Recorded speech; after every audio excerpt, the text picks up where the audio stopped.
আজকের এই দিনে মুসা আলাইহিস সালাম এই দিনে আল্লাহর সাহায্য প্রাপ্ত হয়েছিলেন। তার জন্য সমুদ্রকে বিদীর্ণ করা হয় এবং ফিরআউন ও তার সৈন্যবাহিনীকে আল্লাহ সুবহানাহু ওয়া তাআলা নীল নদে ডুবিয়ে মেরেছিলেন। জোরে বলেন সুবহানাল্লাহ। ওই দিনটা ছিল আশুরার দিন। সুবহানাল্লাহ। 2 নাম্বার, নূহ আলাইহিস সালাম আল্লাহ সুবহানাহু ওয়া তাআলার নির্দেশে আদেশক্রমে একটি বিশাল নৌকা বানিয়েছিলেন। বিশাল নৌকা বানিয়েছিলেন। ওই নৌকায় পৃথিবীর সব জোড়া জোড়া পশু পাখি থেকে শুরু করে সবকিছু তুলেছিলেন। যেদিন নূহ আলাইহিস সালামের প্লাবন, সেই তুফান যেদিন সমাপ্ত হয়ে নূহ আলাইহিস সালামের নৌকাটা যে পাহাড়ে পৌঁছেছিলেন সেটার নাম হলো জুদি পাহাড়। জুদি পর্বতের উপর ওই নৌকাটি স্থির হয়েছিল। সেই দিনটা ছিল আজকের এই দিন, আশুরার দিন। যেটা বলেন সুবহানাল্লাহ। এরপরে ইউনুস আলাইহিস সালাম বিশেষ কারণে তার কওমকে দাওয়াত দিতে দিতে এক পর্যায়ে নৈরাশ হয়ে তিনি সাগর পাড়ি দিয়ে ভিন্ন একটি দেশে চলে যাওয়ার জন্য চেষ্টা করছিলেন। এটা একটা নূহ আলাইহিস সালামের জন্য ভুল ছিল। এটাতে হিকমত রয়েছে। ইউনুস আলাইহিস সালাম পাড়ি দেওয়ার সময় বিশেষ কারণে সাগরে ডুবে যায় এবং সাগরের ভিতরে একটি মাছ তাকে গ্রাস করে। ওই মাছ দীর্ঘ প্রায় 40 দিন পর একটা সাগরের কিনারায় যেদিন তুলে দেন ইউনুস আলাইহিস সালামকে, সেই দিনটা ছিল আজকের এই দিন, আশুরার দিন। জোরে বলেন সুবহানাল্লাহ। আজকের এই দিনে পৃথিবীর অনেক মুসলমান, ইমানদার মুসলমান আজকে রোজা রেখেছে। যদি এই রোজা ফরজ না, এই রোজা আবার ওয়াজিব না, এই রোজা আবার সুন্নাত না, এই রোজা হচ্ছে নফল রোজা। কেউ যদি রাখতে চায় রাখলে সওয়াব আছে, আর যদি কারণবশত রাখতে না পারে তাহলে গুনাহ নাই। প্রিয় হাজরিন, তাইলে ইউনুস আলাইহিস সালাম মাছের পেট থেকে যেদিন মুক্তি পায় সেদিন ছিল আজকের এই আশুরার দিন। সুবহানাল্লাহ। এরপর আদম আলাইহিস সালাম, এই দিনে আল্লাহ তাআলা ওনার তওবা কবুল করেন। আদম আলাইহিস সালাম আল্লাহর কাছে দোয়া করতেন, রব্বানা যালামনা আনফুসানা ওয়া ইল্লাম তাগফির লানা ওয়া তারহামনা লানাকুনান্না মিনাল খাসিরিন। জান্নাত থেকে যখন আদম আলাইহিস সালাম এবং হাওয়া আলাইহিস সালামকে নামিয়ে দেন, এই দোয়াটি করতে করতে করতে করতে আরাফাতের ময়দানে হযরত আদম আলাইহিস সালাম এবং হাওয়া আলাইহিস সালামের মিলিত হয়। তবে যেদিন আদম আলাইহিস সালামের দোয়া আল্লাহ তাআলা কবুল করেছেন, তওবা কবুল করেছেন, ওই দিনটি ছিল আশুরার দিন। তবে হাওয়া আলাইহিস সালাম এবং আদম আলাইহিস সালামের মিলিত হওয়ার সময়টা হচ্ছে আরাফার দিন, কিন্তু দোয়া কবুল হয়ে তওবা কবুলের দিনটি ছিল আশুরার দিন। যারা বলেন না সুবহানাল্লাহ।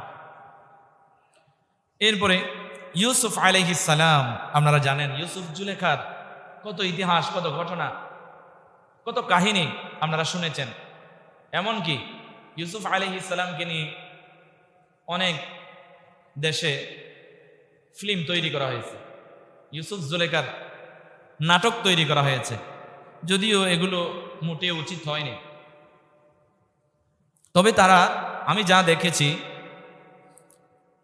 তবে তারা চেষ্টা করেছে ইউসুফ আলাইহিস সালামকে নিয়ে যারা এরকম ফিল্ম তৈরি করেছে, তবে তারা চেষ্টা করেছে ইতিহাসটাকে সঠিকভাবে তুলে ধরার জন্য। তারপরেও সেখানে যেহেতু একটা মেয়েকে জুলেখা বানানো হয়েছে এবং জুলেখার কিছু মেয়েদেরকে জুলেখার বান্ধবী বানানো হয়েছে, তো বেপরদা, তো এগুলো মানুষ দেখলে কি আর হবে গুনাহ ছাড়া, এজন্য মোটেও উচিত হয় নাই। তো ইউসুফ আলাইহিস সালাম ইয়াকুব আলাইহিস সালামের সন্তান ছিল। ইউসুফ আলাইহিস সালাম ভাইদের মধ্যে সকলের ছোট ছিল এবং বেশি আদরের সন্তান ছিল। ভাইয়েরা তা সহ্য করতে না পেরে ইউসুফ আলাইহিস সালামকে, এটা অনেক লম্বা ঘটনা, কিন্তু আজকের দিনের গুরুত্বটা বোঝাবার জন্য আমি একটু ওখানে চলে গিয়েছি। ইউসুফ আলাইহিস সালামের ইতিহাস আমি আগে আলোচনা করেছি, ইউসুফ জুলেখার কাহিনী আমি আগে আপনাদেরকে শুনিয়েছি। ইউসুফ আলাইহিস সালামকে একদিন ইউসুফ আলাইহিস সালামের ভাইয়েরা বাবার কাছ থেকে অনেক আকুতি মিনতি করে নিয়ে গিয়ে একটি অন্ধকূপের মধ্যে ফেলে দিয়েছিল, অন্ধকার কূপে। ওই অন্ধকার কূপ থেকে কিছু ব্যবসায়ীরা যখন পানি উত্তোলন করার জন্য গিয়েছে, তখন ইউসুফ আলাইহিস সালামকে আল্লাহ সুবহানাহু ওয়া তাআলার কুদরতি মাধ্যমে বিশেষ কায়দায় পানি উত্তোলনের জারের মাধ্যমে ইউসুফ আলাইহিস সালামকে উঠাইয়া দিয়েছে। জোরে বলেন না সুবহানাল্লাহ। ইউসুফ আলাইহিস সালামকে ওই কূপের ভিতরে জান্নাতি পরিবেশে আল্লাহ সুবহানাহু ওয়া তাআলার বিশেষ ফয়সালায় আল্লাহ তাআলা সেখানে বাঁচিয়ে রেখেছিলেন, জীবিত রেখেছিলেন। জোরে বলেন না সুবহানাল্লাহ। আর যেদিন ওই কূপ থেকে ইউসুফ আলাইহিস সালামকে উত্তোলন করা হচ্ছে, সেই দিনটি ছিল আজকের এই আশুরার দিন। জোরে বলেন না সুবহানাল্লাহ। প্রিয় হাজিরিন, এরপরে ঈসা আলাইহিস সালাম উনি ওনার কওমদেরকে দাওয়াত দিয়েছিলেন, কিন্তু ওনার কওমদের কিছু লোক তাকে হত্যা করার জন্য, যখন কেউ লা ইলাহা ইল্লাল্লাহর দাওয়াত দেবে তখন কালিমাওয়ালার শত্রু হয়ে যাবে। ঠিক তদানীন্তন সময়েও শুরু হয়ে গিয়েছিল। ঈসা আলাইহিস সালামকে মেরে ফেলার জন্য তাড়া করছিল। একটা পর্যায়ে ঈসা আলাইহিস সালাম একটি বাড়িতে ঢুকে পড়ছেন, ওই বাড়িতে ঘেরাও করে ফেললো তারা, কাফেররা, ইহুদিরা, বেঈমানরা। ঈসা আলাইহিস সালামকে যারা কতল করতে চায় তারা ঘেরাও করলেন। ঘেরাও করার পর ঈসা আলাইহিস সালামকে ওই ঘর থেকে আল্লাহ বিশেষ কুদরতি সিঁড়ির মাধ্যমে উপরে উঠায়া নিয়েছেন। সুবহানাল্লাহ বলবেন না? আসমানে বিশেষ কায়দায় আল্লাহর কুদরতি মাধ্যমে উঠায়া নিয়ে যাওয়া। সুবহানাল্লাহ। ঈসা আলাইহিস সালামকে উঠায়া নিয়ে গেলেন এবং ঈসা আলাইহিস সালামের শত্রুরা ওই ঘরটাকে পুড়িয়ে দিলেন। তবে ঘরটা পুড়াইয়া দেওয়ার আগে ঈসা আলাইহিস সালামকে ওই ঘরে খোঁজার জন্য একটা লোক ঢুকেছিল। ওই লোকটা বের হয়ে আসার সময় আল্লাহর কুদরতি মাধ্যমে ওই লোকের চেহারাটা হয়ে গিয়েছিল ঈসা আলাইহিস সালামের চেহারার মতো। সুবহানাল্লাহ। ঈসা আলাইহিস সালামকে যেভাবে হত্যা করার সিদ্ধান্ত তারা নিয়েছিল, ঠিক সেভাবে ওই লোকটাকে তারা হত্যা করলো। তো তারা মনে করে ঈসা আলাইহিস সালামকে হত্যা করেছে, কিন্তু না, আল্লাহ সুবহানাহু ওয়া তাআলা ঈসা আলাইহিস সালামকে আসমানে, আকাশে তুলে নিয়ে গেছে। জোরে বলেন আল্লাহু আকবার। তো ঈসা আলাইহিস সালাম আসবেন একদিন শেষ জামানায়। এখন আমরা কোন জামানার লোক? শেষ জামানার লোক। কিয়ামতের আলামত শুরু হয়ে গেছে। কখন? মুহাম্মদ সাল্লাল্লাহু আলাইহি ওয়াসাল্লাম যেদিন দুনিয়াতে, পৃথিবীতে আবির্ভাব ঘটেছে, তখন কিয়ামতের আলামত শুরু হয়ে গেছে। সুবহানাল্লাহ বলেন।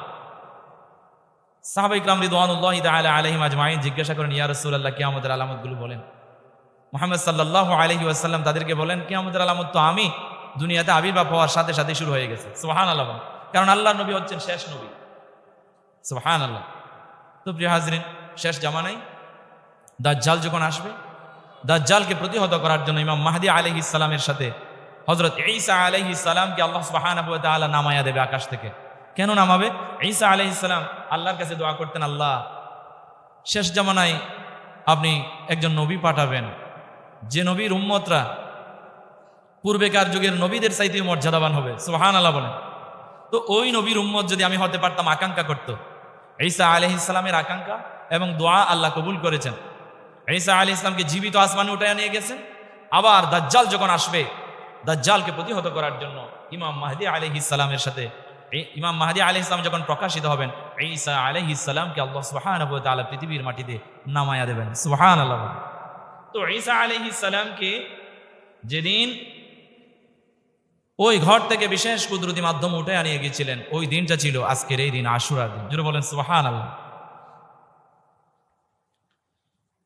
প্রিয় হাজরিন, এরপরে হচ্ছে হযরত দাউদ আলাইহিস সালাম। আমি সময় যেহেতু সংক্ষিপ্ত, যেহেতু কারবালার কিছু শিক্ষা আপনাদেরকে বলবো অল্প সময়ে, এই জন্য এগুলো আমি শুধু নামগুলো বলে দিচ্ছি। আরো কোন নবীর সাথে কি ঘটেছিল আজকের এই দিনে। আজকের এই দিনে হযরত দাউদ আলাইহিস সালামের তওবা আল্লাহ কবুল করেছেন। এরপরে ইব্রাহিম আলাইহিস সালাম এই দিনে জন্মগ্রহণ করেছেন। সুবহানাল্লাহ বলেন। ইব্রাহিম আলাইহিস সালাম একটি গুহার ভিতরে, ইব্রাহিম আলাইহিস সালামের আম্মা জান ইব্রাহিম আলাইহিস সালামকে একটি অন্ধকার গহীন অরণ্যে একটি গুহার ভিতরে জন্ম দিয়েছেন। আর ইব্রাহিম আলাইহিস সালামের আম্মা জান তাকে জন্ম দিয়ে সেখানে আল্লাহর ওয়াস্তে, আল্লাহর কাছে রেখে গিয়েছিলেন। আল্লাহ সুবহানাহু ওয়া তাআলা বিশেষ কুদরতি মাধ্যমে ইব্রাহিম আলাইহিস সালামকে সেই গুহার ভিতরে সযত্নে বড় করেছিলেন। জুড়ে বলেন না সুবহানাল্লাহ। এরপরে হযরত ইয়াকুব আলাইহিস সালাম এই দিনে তার দৃষ্টি শক্তি ফিরে পেয়েছিলেন। কান্না করতে করতে ঈসা আপনার হযরত ইউসুফ আলাইহিস সালামের জন্য কান্না করতে করতে চোখের দৃষ্টি হারিয়ে ফেলেছিলেন। তো আজকের এই দিনে আশুরার এই দিনে তিনি দৃষ্টি শক্তি ফিরে পেয়েছিলেন। জুড়ে বলেন না সুবহানাল্লাহ। প্রিয় হাজিরিন, সবচাইতে বড় হৃদয় বিদারক ঘটনা সেটা হচ্ছে কারবালার প্রান্তরে ফুরাত নদীর তীরে হযরত মুহাম্মদ সাল্লাল্লাহু আলাইহি ওয়াসাল্লামের নাতি যার রক্তের বিনিময়ে ইসলাম প্রতিষ্ঠিত হয়েছিল, দিন কায়েম হয়ে গিয়েছিল। জুড়ে বলেন আল্লাহু আকবার।